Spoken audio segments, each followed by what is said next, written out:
as many other people have said, it takes a village. This is a huge vision. You may have already gotten a taste. We have documentary, we have bamboo building, we have the installation, the saturated interior, we have sculpture, we have living performance. It is a layered project. And so I'm going to give you a little presentation so that you get to have some of the feel of what we are creating. And yeah, I just want to piggyback and emphasize one of the things that Matt said is this is what is so needed is that we come together. And what better way to come together in service to creation, in service to that which is sacred. We are so powerful when we come together. We're not alone. And just again feel so honored for the 6 of us and coming together, and for all of you on the call, and just the potential of what we can do when we're each willing to just take a piece. So I'm going to share some of the pieces.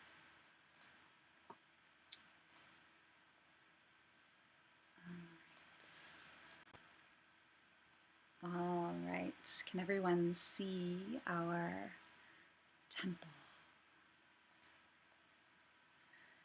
Build me a temple. Build me a temple, she said.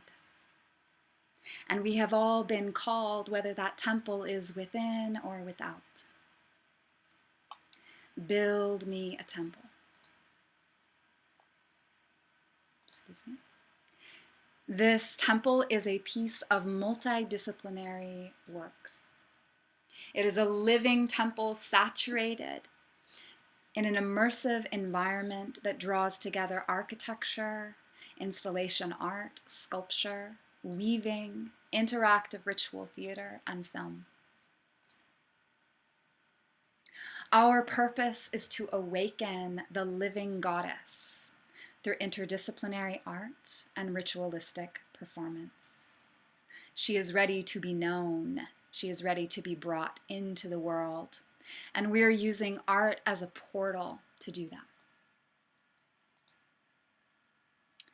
Our temple is made of bamboo, which is a highly sustainable resource, which is part of why we chose that, as well as it being just an absolutely beautiful thing to build from. All of our designs might shift somewhat as we are working hands-on with our creators and builders, but this is our first mock-up that Bamboo Dave created for us. And as you can see, we have architectural designs, drawings, so there's been a lot of heart and work into the structure and stability of this piece. It's going to be pre-built in October. Our walls are hand-woven eyes. So each wall will look like an eye and draw you in from a distance. They will be hand-woven within a bamboo frame, and all of our fabrics have been upcycled. So again, we have sustainability in mind in every level of creation of this piece, as much as we are able. And within or in front of the eye, within the temple, will be an altar that will support the ritualistic purposes of the temple. So here you have an example of what might be the temple of smoke, the altar of smoke, altar of water. So each eye will be a different color. The interior is absolutely lush. We have fabrics draping from the ceiling to the floor. There will be beautiful altars that will assist in the ritual, as well as a much larger altar, which is our grounding altar. Oriel's sculpture, which you see in the center here. This is the updated sculpture. This is her sculpture from 2019, but where the sculpture itself is expanding to be close to life size. And there will be a red thread that is coming out of the belly button, the navel of the sculpture, so that people who enter into the temple can receive a red thread in remembrance. And there's a raised center dais in the middle where the sculpture will sit upon and where our oracle and special performances will be held. And we also have the swarm. So this is just one example. This is how Matt installed the swarm at the Be Divine Hive Temple at Burning Man. What's amazing about the swarm is that it can take many different shapes. So as Liz continually reminds us, installation art flows. So it is very much something that is created in process as we get the structure together and the bees land on the structure. They find their own shape. So we are very excited for the various ways that the swarm will be brought into this new iteration of the temple. At the heart of our temple is ritual theater. And this is different than most performative ritual theater where you are simply receiving. Ours is interactive. And it is a living temple. So I like to express it that the whole temple itself is a living theater. So when you enter the temple, the first to greet you will be the Vestal, or possibly the Guardian, but the Vestal is one of our temple roles. She is the hostess of the temple, the face of the temple. She is warm and inviting, and she orients all who enters the space into what the heck is going on in this bizarre thing that we've called a temple. They embody the goddess, Vesta or Hestia, the goddess of hearth and home. And they tend to the inner workings of the space. So they're also supportive of if, ash needs to be cleared or incense to be lighted. The Guardian is also at the gate of the temple. The guardians are the protectors of the temple. And they anchor both the energetics of the ritual work, so they are the Shiva principle or the stillness principle, and they're also the protectors, so they uphold the boundaries. So we knew if we were going to do work that was this level of vulnerability and intimacy, that we wanted to have energetic anchors as well as people that were designated should for any reason anything arise within the temple. We have someone to go to hold those boundaries and the sense of safety for all of us. So they hold and protect the temple boundaries and all those within it.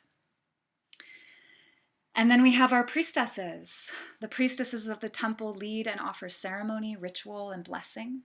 Our temple priestesses are an embodiment of the living goddess for all who enter the temple space. This role is a special role. There's a special training so that we can bring everyone up to a cohesive level for this role. And some of the priestesses will also be embodying the oracle at the center. So as I mentioned in the guided meditation, we have an oracle as well.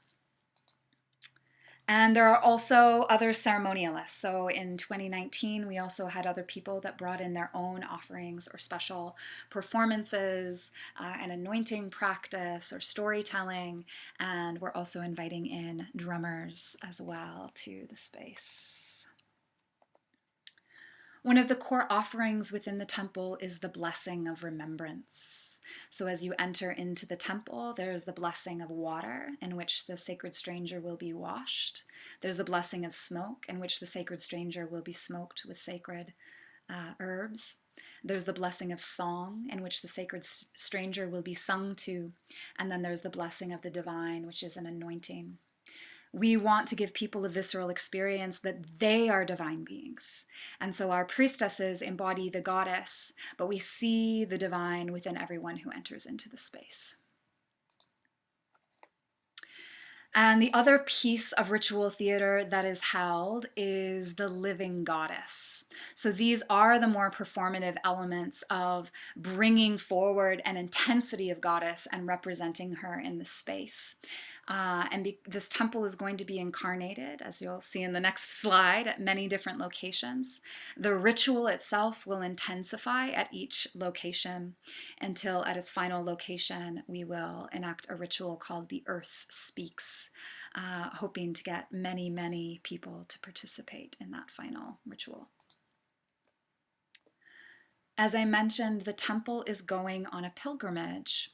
So this piece is not living at any one particular place. It is not being set up just once. We are intending to set up first at Art Basel, Miami in Florida. That's when we will be bringing our first and full activation. So the full temple, the immersive experience, and our ritual theater, Art Basel, Miami. And then we're looking at 2 more events. Love Burn, which is a burn which is also in Florida, is on our radar as a possibility. We're looking for 1 more third TBA event, hopefully in Colorado or Texas or California, something that would help us bring the temple out west. If you have any ideas, please let us know.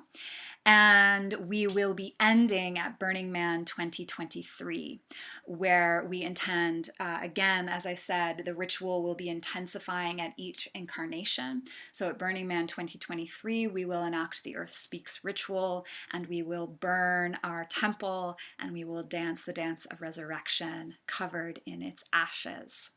And that is the full pilgrimage of the temple.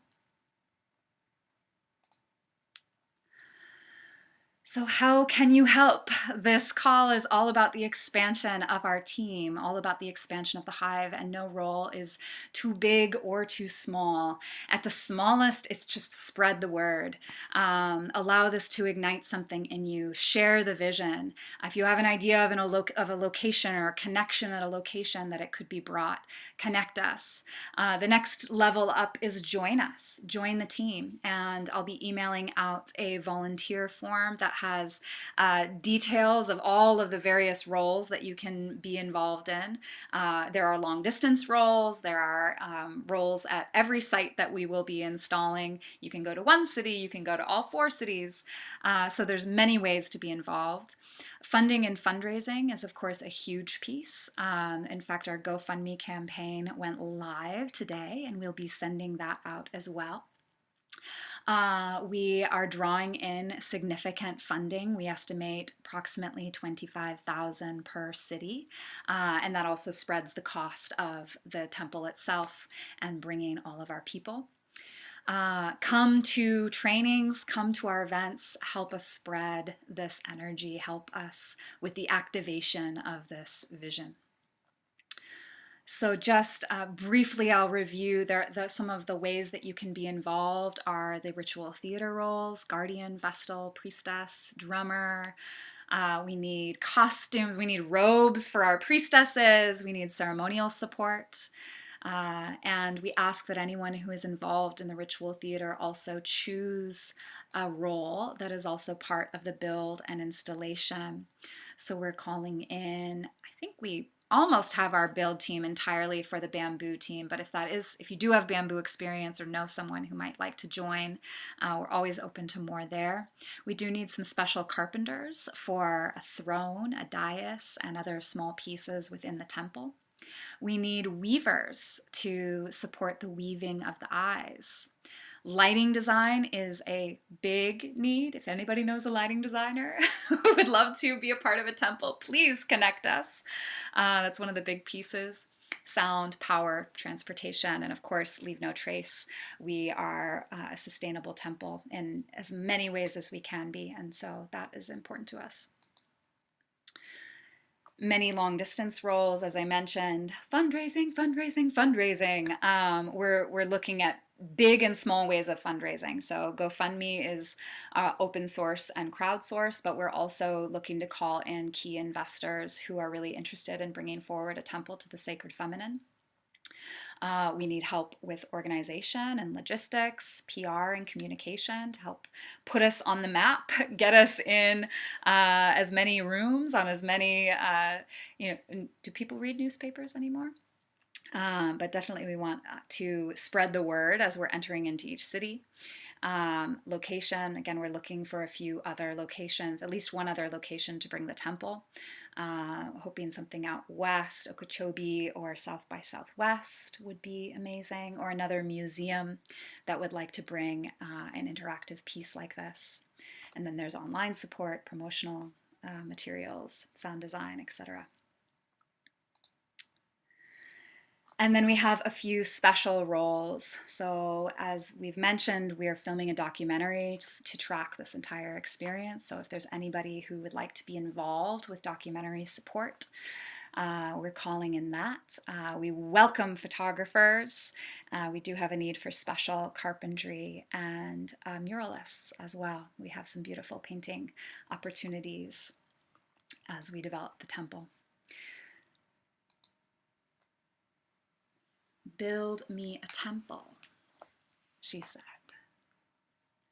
Build me a temple. And to build a temple, we must get our hands in the dirt. And to build a temple, we must commit to the material. To build a temple, we must commit to weaving the spiritual into the material. And so our work at every level is infused with this sacred purpose. And we need a village. We need you. We need your network, the people that you know. We are calling in the priestesses. We are calling in the guardians. We are calling in those who love the earth. We are calling in those who are ready to wake up humanity to its true nature. This is about sacred remembrance. We cannot wait a second. We cannot wait a second.